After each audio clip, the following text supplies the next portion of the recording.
This channel supports Extra Life in its efforts to raise money for the Children's Miracle Network. For more information about how to donate and join in their efforts, go to the link displayed here. Extra Life. Play games, heal kids. What up, everybody? This is your boy Black Megas and Game 2 of the NBA Finals. Alright, so let's just go right into it. First things first. I'm going to say this, and I'm sure a lot of you guys will agree with me on this one. The Golden State Warriors did not deserve to win this game. Neither did the Cleveland Cavaliers, because they had an opportunity to close out the better team within regulation, but fell apart. But the Golden State Warriors didn't deserve to win this game simply because there was blood in the water. We all pretty much have seen,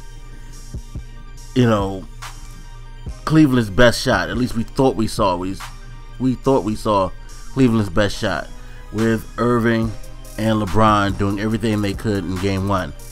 Kyrie Irving, of course, is out for the rest of the season, which leaves Cleveland at a huge disadvantage. When you're considered the better team, the stronger team, and you're in a situation such as this is the time for you to attack. Again, blood in the water. What did Golden State do? They, as always, come out slow in the beginning and pretty much put up one of the worst performances I've ever seen them have this year. Straight up. I have not seen this bad a performance by Golden State in a long time. And I can't remember the last time I saw it. Especially with Steph Curry. Steph Curry he had a really bad game. He was really bad. I forget his final stats, but I saw somebody mention, a sports writer mention that Steph Curry, between halftime and the beginning of overtime, had only hit one jumper, and I believe he ended overtime without hitting a jumper. He had a bad game. It was just off. I guess you got to say hats off to Dellavedova for being the annoying presence that he's accustomed being when it comes to playing defense. I don't know if I would just attribute it just to him, but I can say that his harassing style probably did have an effect on Curry. And it's strange because Klay Thompson was having such a monster game early on.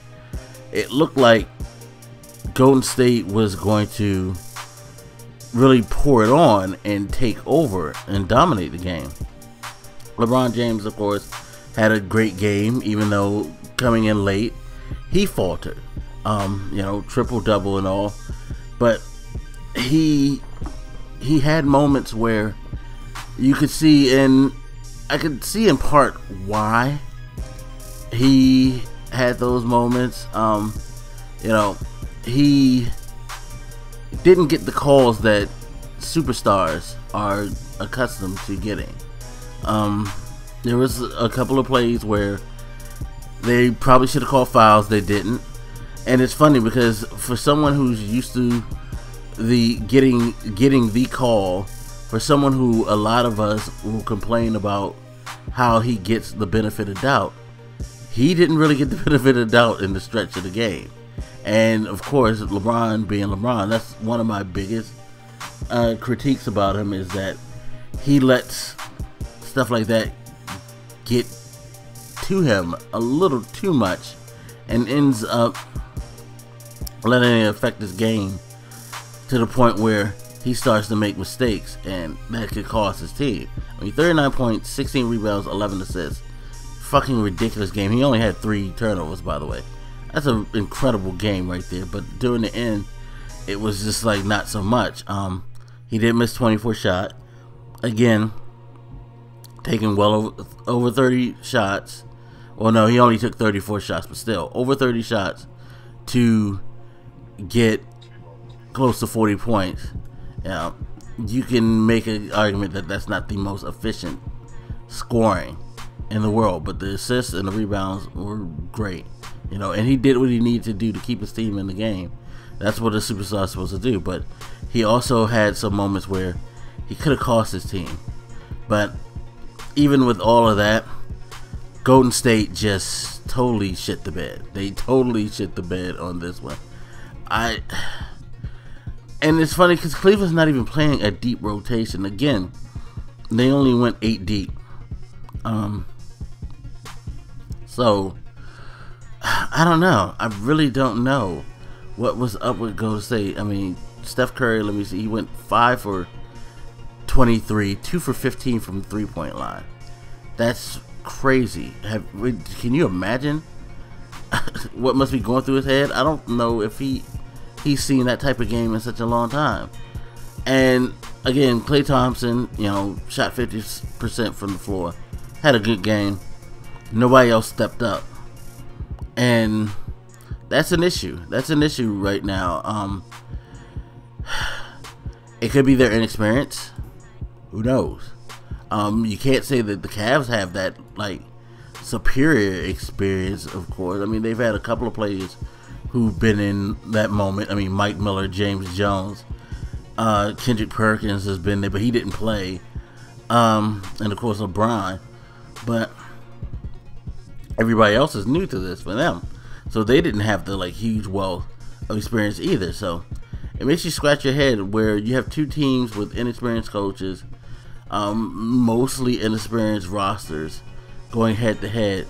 Maybe you would think the talent would outshine, but in this case the talent didn't outshine. Golden